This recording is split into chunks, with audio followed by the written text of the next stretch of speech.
জামাত শিবিরের নাম শুনলেই যেন তেলে বেগুনে জ্বলে ওঠেন মাস্টারমাইন্ড মাহফুজ আলম।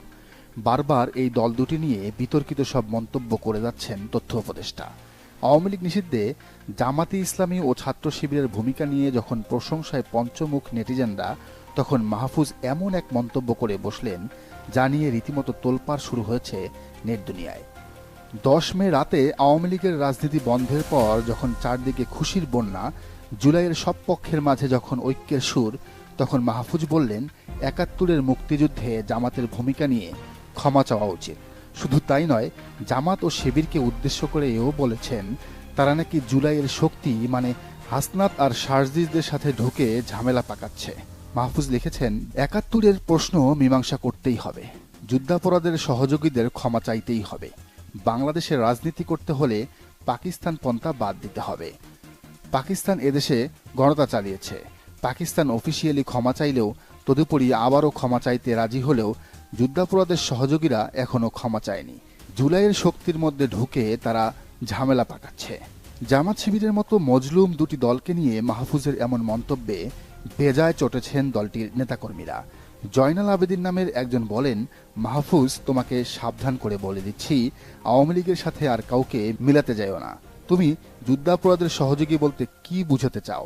রাজনৈতিক সিদ্ধান্ত অনুযায়ী জামাত ৭১-এর যুদ্ধের পক্ষে ছিল না, এর মানে কি তারা যুদ্ধাপরাধ করেছে? তাহলে রাজনৈতিক কারণে বিএনপি ২৪-এর আন্দোলনে অফিসিয়ালি সাপোর্ট না করার ঘোষণা করেছিল, তাইলে তারাও কি গণতার সহযোগী? আওয়ামী লীগারদের বাঁচানোর কোনো নতুন ফন্দি আটলে তোমাকে টেনে হিস্টে নামাতে বাংলাদেশের ছাত্র জনতা পিছপা হবে না। তুমি অলরেডি দালাল হিসেবে আবির্ভূত হয়েছ, দালালি বাদ দাও। এদিকে সাদিকুর রহমান খান নামের একজন বুদ্ধিজীবী লিখেছেন, মাহফুজ লোকটা জুলাইয়ের কেমন মাস্টার মাইন্ড আমি জানি না, তবে এতটুকু জানি জুলাইয়ের পর থেকে এনসিপি আর ছাত্র নেতাদের সবার থেকে আলাদা করে ফেলার মাস্টার মাইন্ড মাহফুজ আলম। এই লোকটা যতবার মুখ খুলে ততবার জুলাই বিভক্ত হয়।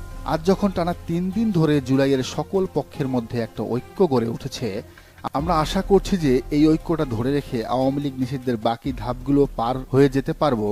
তখনই এই লোকটা আবার নতুন বিতর্ক নিয়ে হাজির হয়েছে এবং এবারের ঐক্যটাও সে নিজ হাতেই শেষ করে দিবে। রাজনীতি জিনিসটা করতে হয় বড় মন দিয়ে। এখনো পর্যন্ত বিভিন্ন ইস্যুতে মাহফুজ এত ছোট মনের পরিচয় দিয়েছে যে এই ছোট লোকি দিয়ে আর যাই হোক রাজনীতি সে করতে পারবে না। বড়জোর স্টার জলসা আর জি বাংলার কুটনা ননদদের ভূমিকায় অভিনয় করতে পারবে, যার কাজেই হলো কুটনামি করে করে পরিবারের শান্তি ধ্বংস করা। মাহফুজ শুধু এবার নয়, এর আগে বহুবার জামাত বিরোধী বক্তব্য দিয়ে আলোচনায় এসেছেন।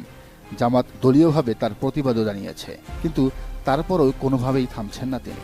এদিকে অনেকেই বলছেন, মাহফুজের পরিবারের বিপদে যখন কিনা শিবিরের সাদিক কায়েম আর আপ বাংলাদেশের জোনায়েদরা নিজের ভাইয়ের মতো ঝাঁপিয়ে পড়ে, তখন সেই তাদের দলকেই কিনা নাজেহাল করছে মাহফুজ। কোন অশুভ শক্তির পাল্লায় পড়েছে ছেলেটা, নাকি তার উপরও বামদের ভূত চেপে বসেছে? দর্শক, আপনার কি মনে হয়, মাহফুজের কথা অনুযায়ী জামাত শিবির কি ঝামেলা সৃষ্টিকারী যুদ্ধাপরাধের দল, নাকি প্রকৃত দেশপ্রেমিক? জানান কমেন্টের ঘরে। আর এই চ্যানেলে নতুন হলেও রাজনীতির নিত্য নতুন তথ্য ও বিশ্লেষণ পেতে চ্যানেলটি সাবস্ক্রাইব করে বেল আইকনটি বাজিয়ে দিন।